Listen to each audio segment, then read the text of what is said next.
প্রিয় একাদশ শ্রেণীর শিক্ষার্থী বন্ধুরা, আজ তোমাদের প্রথম সেমিস্টারে দর্শনের যে 40 নম্বরের এমসিকিউ প্রশ্ন উত্তর থাকবে, আজকে সেরকম ধরনের একটা মডেল প্র্যাকটিস সেট তোমাদের সামনে তুলে ধরছি।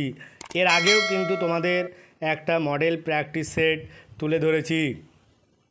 এরকম ধরনের কয়েকটি মডেল প্র্যাকটিস সেট তোমাদের সামনে তুলে ধরব। আরও অন্য অন্য বিষয়ের মডেল প্র্যাকটিসও তোমাদের সামনে তুলে ধরব। প্লে লিস্টে গেলে তোমরা কিন্তু সেগুলো পেয়ে যাবে। যারা ভিডিওটি প্রথম দেখছো তারা অবশ্যই সাবস্ক্রাইব করো, আর যারা সাবস্ক্রাইব করেছো তাদেরকে অনেক অনেক ধন্যবাদ।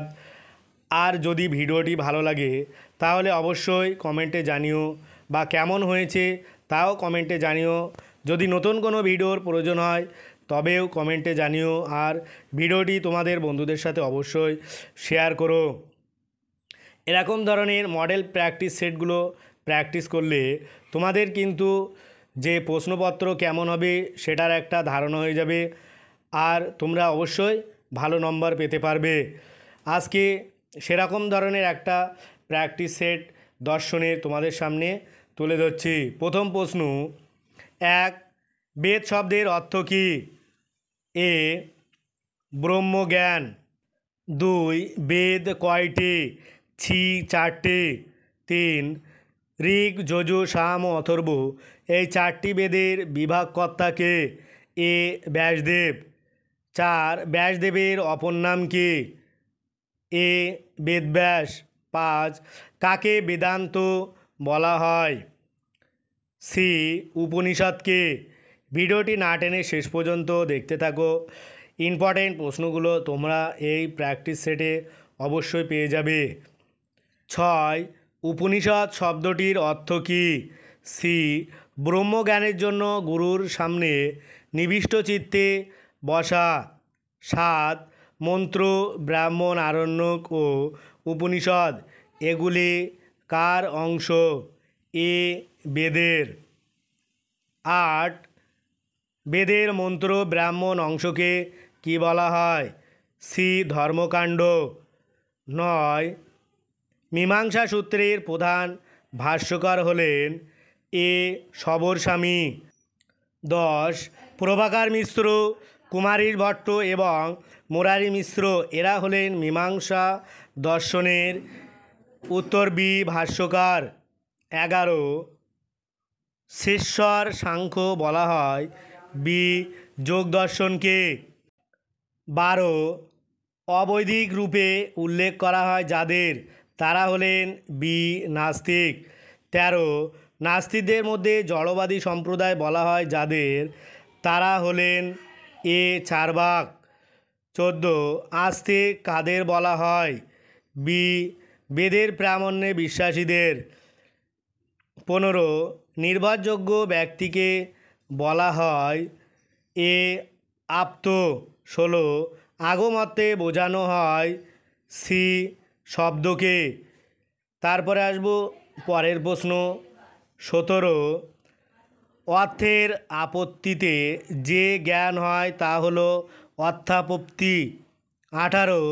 আগম ও শব্দ হলো সমার্থক, এরূপ বিষয়টি হলো ডি. শতমিথ্যা। 19. সর্বশাস্ত্র প্রদীপস্বরূপ বলা হয় যে দর্শনকে? সি. ন্যায় দর্শনকে। 20. ন্যায় মতে সন্নিকর্ষ হলো বি. ইন্দ্রিয়ের সঙ্গে বিষয়ের সংযোগ। 21. ন্যায় মতে যে জ্ঞান অন্য পরোক্ষ কোনো জ্ঞানের মাধ্যমে লব্ধ নয় তাকে কোন ধরনের জ্ঞান বলা হয়? এ. প্রত্যক্ষ।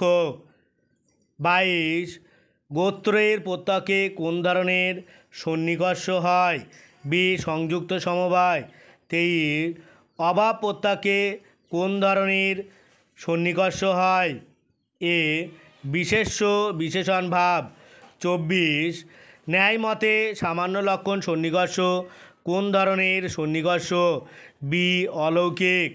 25. দর্শনের কাজ হলো ভাষার বিশ্লেষণ একথা বলেছেন সি. ভিটগেনস্টাইন। 26 দর্শন ও জ্ঞানবিদ্যা অভিন্ন একথা বলেছেন ডি কান্ট। 27 দর্শন সমান সমান অধিবিদ্যা অভিমতটি হলো ডি প্লেটোর। 28 নীতিবিজ্ঞান হলো একটি ড্যাশ বিজ্ঞান বি আদর্শ নিষ্ঠ। 29 দর্শন ও জ্ঞানবিদ্যা অভিন্ন ন্যায় একথা বলেছেন এ পেরি। 30 মেটাফিজিক্স শব্দটির অর্থ কী? এ অধিবিদ্যা। 31 নিচের কোনটি দর্শনের শাখা হিসাবে গণ্য হতে পারে না? এ ভৌতবিজ্ঞান। 32 মেটাফিজিক্স শব্দটি প্রথম ব্যবহার করেন ডি অ্যারিস্টটল। 33 প্লেটোর মতে যথার্থ জ্ঞানের বিষয় বি ধারণা। 34 ধারণা বস্তুর উপর প্রতিফলিত হয় একথা কে বলেছেন? এ প্লেটো। 35 আমাদের সকল ধারণায় সহজাত কার অভিমত? C Leibniz. 36 আমাদের কোনো কোনো ধারণা সহজাত কার অভিমত? এ ডেকার্ত। 37 বুদ্ধিবাদীদের মতে ঈশ্বরের ধারণা এ সহজাত। 38 কার মতে গাণিতিক বচনসমূহ আরোহমূলক? সি মিল। 39 জ্ঞান সবসময় সার্বিক ও অভ্রান্ত হবে কে বলেছেন? এ প্লেটো। 40 দর্শনকে গণিতের আদর্শে কে গড়ে তুলতে চেয়েছেন? এ ডেকার্ত। এই যে 40টা এমসিকিউ প্রশ্ন উত্তর তোমাদের সমাধান করে দিলাম। এরকম ধরনের সেট যদি আরও পেতে চাও তাহলে অবশ্যই সাবস্ক্রাইব করে রেখো। আর এরকম ধরনের সকল বিষয়ের এমসিকিউ সেট তোমাদের সামনে অবশ্যই তুলে ধরবো। তোমরা ভিডিওটি মনোযোগ সহকারে দেখবে আর পরীক্ষার আগে তোমরা কিন্তু এইগুলো বারে বারে প্র্যাকটিস করবে, তাহলে তোমাদের দেখবে পরীক্ষা অবশ্যই ভালো হবে। আজ ভিডিওটি এই পর্যন্ত। পরের ভিডিও পেতে চ্যানেলটি অবশ্যই সাবস্ক্রাইব করো আর পাশে থাকা বেল আইকনটি ক্লিক করো। সকলেই ভালো থাকো, সুস্থ থাকো। ভিডিওটা শেষ পর্যন্ত দেখার জন্য সবাইকে অনেক অনেক অভিনন্দন।